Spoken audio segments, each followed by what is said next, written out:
A district playoff edition of Dave Day with Standard Speaker Sports editor Dave Seaman. And Dave, a lot of Schuylkill League power at the AAA level in baseball of District 11. Schuylkill League's the number one seed will be North Schuylkill out of the Schuylkill League. Tamaqua, they knocked off Notre Dame Green Pond, who is the number 2 seed in the playoffs here. And that sets up a semifinal matchup with Pine Grove and Tamaqua, both teams out of the Schuylkill League. Dave, moving to District 2, it's a District 2 11 single A sub-regional tournament. MMI gets a big win over Lincoln Leadership Academy. They'll now play for a District 2 championship against Forest City. Steve Stallone covered that game for you guys. A big win for the Preppers after a lot of adversity they faced this season. Yeah, they certainly did. I mean, like a lot of teams, you know, with the bad weather, you know, kind of got teams off to a slow start this season. And in the Preppers' case, their field really wasn't ready. It was really, you know, inundated, sloppy turf for most of the year. So they really didn't get a chance to play on their home field.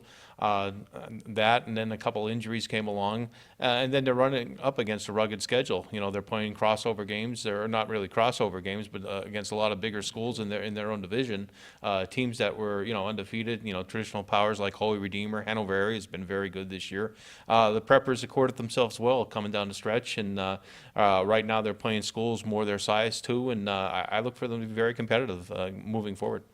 And their coach mentioned, too, you know, just not having the depth at a single A school when you're playing all of these games in 1 week, and that can be very, very tough. Now, at the 6A level, the Hazleton area Cougars, Dave, they fell short in their bid for the Wyoming Valley Conference Championship, but made a great run there at the end of the season as they get ready to match up with Delaware Valley in the semifinals of the District's 2-4 sub-regional playoffs.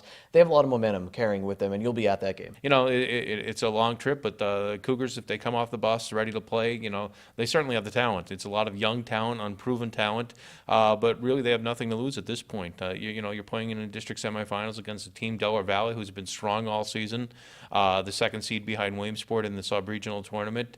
Definitely Delaware Valley will, you know, present a formidable challenge for the Cougars, but again, the Cougars have been playing, like you said, well down the stretch.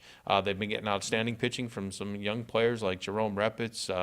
Frank DiGaetano has pitched very well down the stretch, and Brady Antolik, another strong pitcher. The lineup has come through. Devin Reeds hit the ball very well, you know, out of the number 2 hole. Alex Mentler, number 1 spot. Gavin McGowan, Gabe Collier, it's you know, Chris Heim. They've all been contributing at some point or another. And again, if they play loose and they play confident, you know, they have a chance to go into Delaware Valley and surprise the Warriors.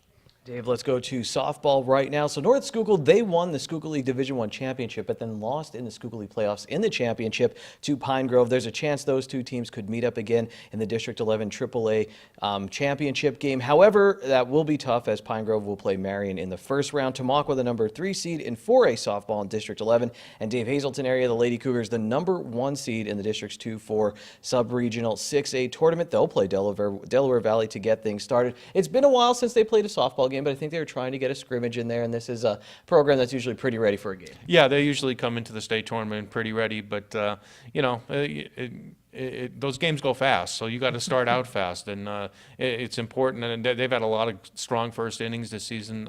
You know, we talk about their lineup being tough, top to bottom. They're going to have to come out swinging the bats, and you know, Erica Book again will be counted on to do her job in the circle, and the defense too, how they play behind her, because Erica Book's not an overpowering pitcher, as we've talked about before. She's going to make a pitch to their contact and make them put the ball in play, and then it'll be up to the Lady Cougar defense. And you know, they've shown flashes this year where they've been outstanding in the defensive field, but now it's time to play softball when it counts. And you know, I think having been here this year or last year is going to help the Lady Cougars as well.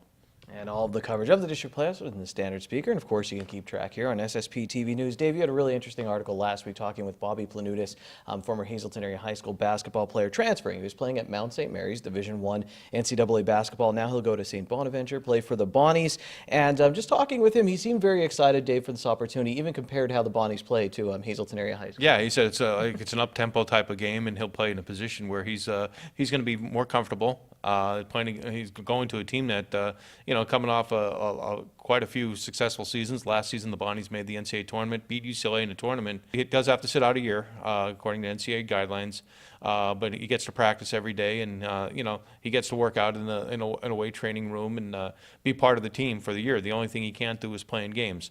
So that's only going to make him more hungry for when next season comes along, and I know he's anxious to be a contributor there. I forget if it was you who brought it up in the article or Bobby Planutis, but there's some history to our area tied to St. Bonaventure. Yeah, Hazelton Area Sports Hall of Famer Paul Hoffman, former St. Gabriel standout. Some argue, the best player to ever come from the Hazelton area. He played at St. Bonaventure. He was on the Bonnies' Final Four team in 1970. You can read Dave's entire article. Go online, standardspeaker.com. Dave, thank you for your time, because I know you're very busy. You have to make that trip to Delaware Valley, a lot of other playoff games, so we appreciate you coming in here. Check them out every week here on SSP TV News.